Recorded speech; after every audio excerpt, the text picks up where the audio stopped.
Если это, к примеру, случится, и руководство Украины пойдет на такое, хотя я в это не верю, это будет самоубийством, это будет только на руку Путину. Почему?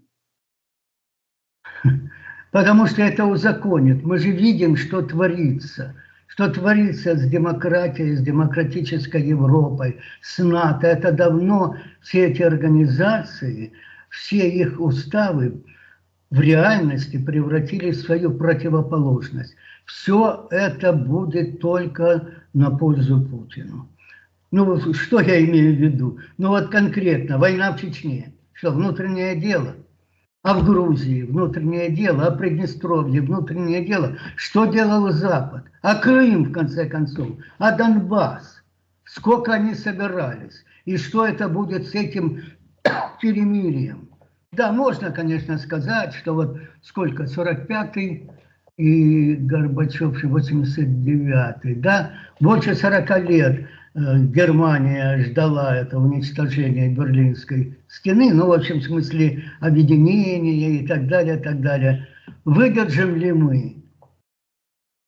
Я имею в виду такой лучший, оптимистический, теоретический вариант. Выдержим ли мы 40 лет при таком положении на Западе и состоянии его? Что я имею в виду?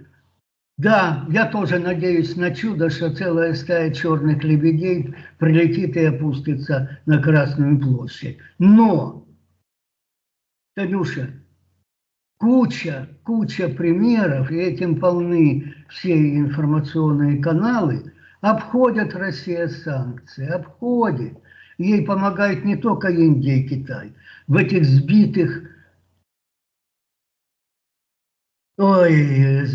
всех этих дронов, всякого рода шахедов, и уже российского производства находят полно деталей и европейских, и американских.